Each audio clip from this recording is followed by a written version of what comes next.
Comment faire une belle vidéo dynamique, fluide, quand on n'a ni trépied ni caméra, juste à l'aide de la caméra de notre téléphone? C'est la question à laquelle on va essayer de répondre dans cette vidéo, car oui, on n'a pas tous la chance d'avoir un petit frère avec qui on partage les mêmes passions. Donc si vous êtes tout seul dans votre pratique sportive et que vous voulez faire une belle vidéo pour montrer aux copains, partager sur les réseaux sociaux, tout ça, vous êtes sur la bonne vidéo. Premier point très important, la résolution. Il va falloir filmer au minimum, si possible, en 4K, parce que vous allez voir qu'on va devoir venir cropper dans l'image et donc on va perdre beaucoup en résolution. Donc si vous vous mettez en 1080p, ça va donner un résultat si vous filmez en 4K et que vous l'exportez en 1080p, vous aurez quand même une meilleure qualité d'image. Il n'y a pas besoin d'avoir le dernier téléphone à la mode. La vidéo que vous avez vue juste avant, elle est filmée avec mon Galaxy S10. Il a 3 ou 4 ans. Deuxième point très important, ça va être de filmer en mode paysage. Et là, vous allez me dire, mais pourquoi, si je veux poster sur Instagram, pourquoi je devrais filmer en mode paysage? Tout simplement, si on filme en portrait, on va être vraiment limité, on va pas trop pouvoir recadrer dans l'image. Et puis, si jamais on voudrait y repasser en mode paysage, ah là, c'est mort. Là, dans ce sens-là, ça marche pas les vidéos.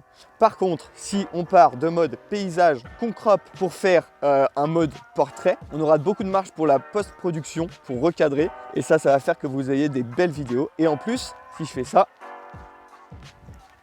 vous voyez, ça rajoute un petit côté un peu dynamique qu'on aime bien.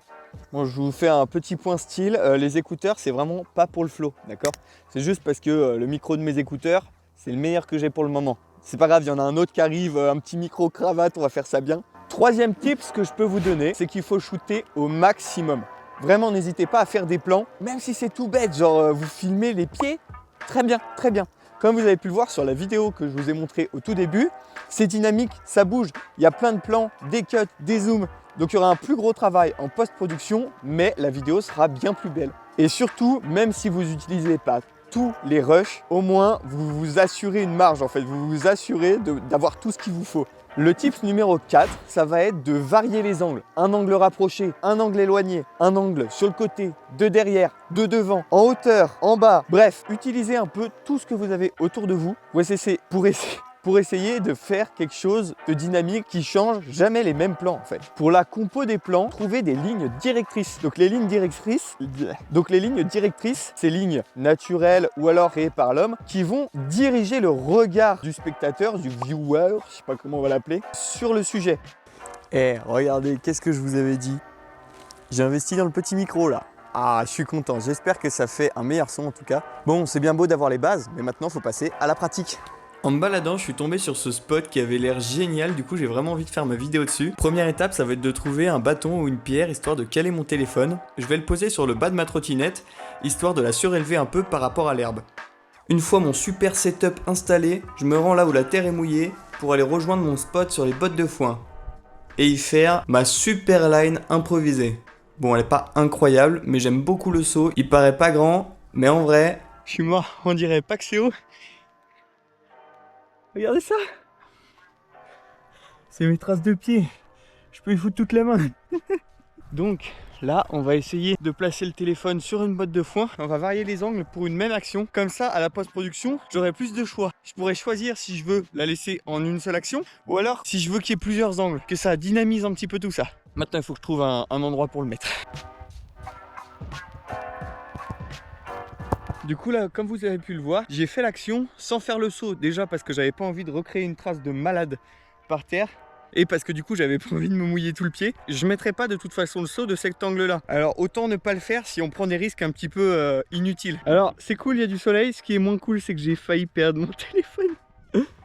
Regardez où il est. Coucou. Allez, je le récupère et puis on passe à la suite. Du coup là, comme vous pouvez voir, je suis en train de faire un angle assez rapproché et je vais pas sauter tout en haut parce que c'est juste pour filmer la réception. Du coup je vais éviter de faire n'importe quoi et je vais sauter depuis la première. Voilà, c'est très rapide, c'est juste histoire de faire la réception. Du coup là, ce que je vais faire, c'est que je vais faire un plan rapproché de mon œil pour donner un peu un aspect cinématique, genre tac, d'un coup vénère, ça a l'air marrant. Ils arrêtent de passer en voiture là. Le son. Bon, je suis désolé pour ma coupe de cheveux, hein. C'est qu'à force de faire du sport, bah du coup ça devient n'importe quoi. Du coup là, ce que je vais faire, c'est que je vais me servir du retour pour voir un petit peu ce que je fais. C'est parti, on vise bien. J'ai une autre idée, parce que là du coup je faisais ça puis ça. Du coup, ça pouvait faire une transition. Mais la transition, je vais la faire dans ma rétine. Du coup, il va falloir que j'éclaire plus. Ça va m'allumer les yeux. Et en fait, la transition, elle se fera dans ma rétine. Mais sauf qu'avec le flash, ma rétine, elle va se rétrécir. On va voir si ça marche. Je sais pas du tout si c'est flou ou pas. On va voir. C'est carrément flou.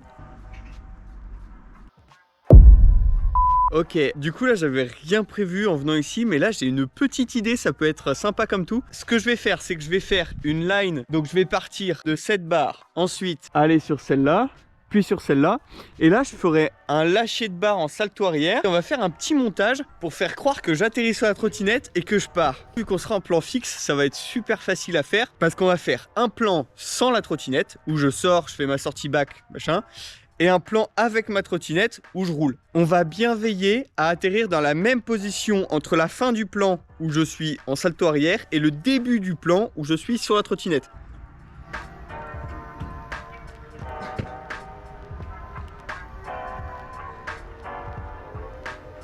Bon, je sais pas du tout si ça va marcher. Ça, je verrai à la post-production. Ça marche, en vrai. C'est pas incroyable, les plans sont pas hyper bien faits, mais ça va. Là, je vais pas vous montrer, mais je vais filmer encore 2-3 petits plans, histoire de rajouter du dynamisme, et je vous reprends. Regardez, il y a mon tel là-bas. Moi, je vais faire croire que je meurs ici.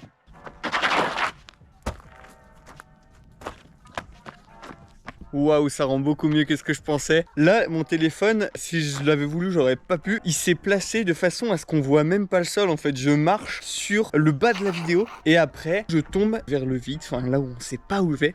Et du coup, après, je vais me réveiller et en fait, ce sera un mauvais cauchemar. Mauvais rêve. Parce que du coup, un mauvais cauchemar, dans tout cas, c'est mauvais quoi. Là, je vais tourner le dernier plan de la vidéo. Ça va être un plan où je me réveille en sursaut parce que du coup, je me réveille de ce cauchemar. Et après, bah, je vois que c'était qu'un rêve et je me rendors.